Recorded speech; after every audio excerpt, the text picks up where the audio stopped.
Okay, so I do like math. I really enjoy certain aspects of mathematics because when you're learning it, it's just a matter of practice. It's simply a matter of practicing the problem or the style of problem when you're learning algebra and things like that. And just doing it over and over and over again until you finally understand the principles involved. So when you understand that this is the reason I'm doing this, all of the problems are the same. Essentially you just approach them the same way, no matter what it is. Isn't that a problem also? Why do we forget? Maybe if we start to dwell on that as a stream of thought. So Karen says, isn't if we focus on it, bingo. So one of the ways that we don't focus on it is just a little bit of understanding about it, so that we don't have to dwell on it. So I'll share some of my thoughts on the reasons that we forget. And it's actually going to be the same reasons that we remember, and it will follow this arithmetic, this very basic, mathematic principle. And I know you guys have seen this, and it's power is generated from mass times velocity. And I'm just going to skip straight to what we're talking about, how often, and m equals, how connected or sensitive. How sensually connected or sensitive are we to, the present moment and the things that we're engaging in, the tricks of attention, the all of the different things that we want to be doing with our mind, and the way that we want to interact and play with the present moment. I really like the word play. Kind of playing with the present moment. That's a nice thing. It's not so serious anymore. That's when we approach it that way. And that's one of the reasons Tai Chi, they call each other players and you're playing. Do you want to play push hands? Do you want to play form? That type of thing. So it's the same equation. Our whole life, we've been giving problems our thought energy, even unconsciously. So we have a background of worrying about shit. And that gained a lot of momentum. It's just that simple. We've been doing it for so long that, Michael, wouldn't you say that, finding yourself forgetting is actually kind of easy, that it's easy to forget in the beginning? Well, what you practice most, you gets feels like it gets easier. We're just reverse engineering that shit. It's the exact same thing. So over the course of our life, for one reason or another, we practice focusing on the problem. We focus on trying to control it, trying to understand it, trying to solve it, just like Karen said. And now that's when it becomes an issue, because we're really starting to focus on it. And by focus on it, I mean think. No abstract ideology here, folks. We are thinking about it all the damn time, one way or another.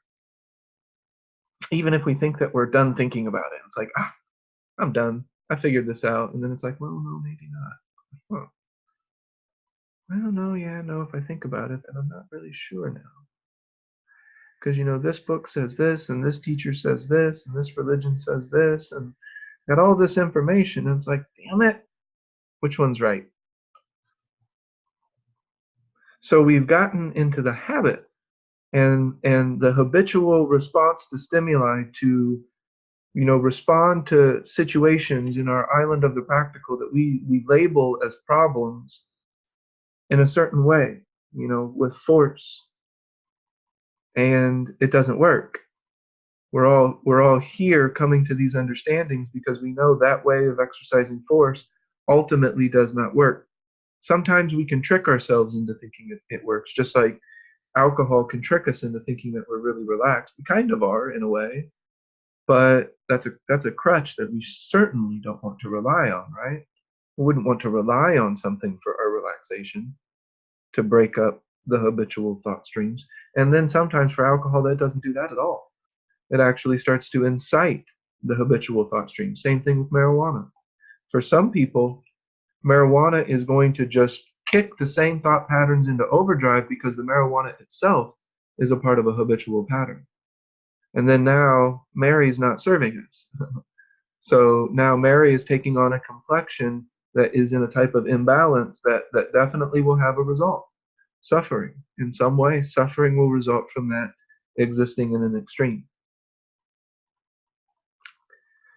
So we've gotten a lot of practice in forgetting our awareness. And we practice and we practice and it feels easy. We're really good at kicking ourselves in the face sometimes.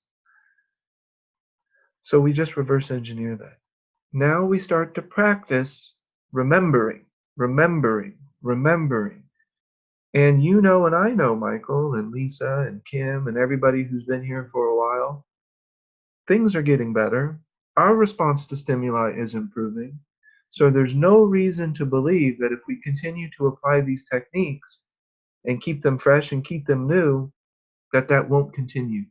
You know, that you won't continue to look back and see that you are, in fact, making an evolution and leap forward in the stream of thought and the evolution of your consciousness.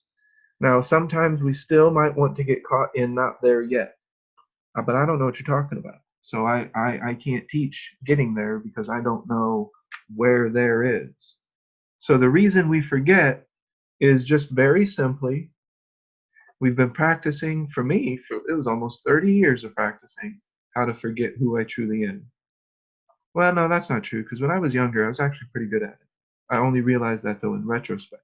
So it wasn't quite actualization, but it was a lot of connection, right? Actualization is when we are realizing that we are the universe in this moment with the element of awareness and presence, that we are the universe observing itself as a human for this moment, in this time. That's actualization. We are the universe self-actualized. That's fun.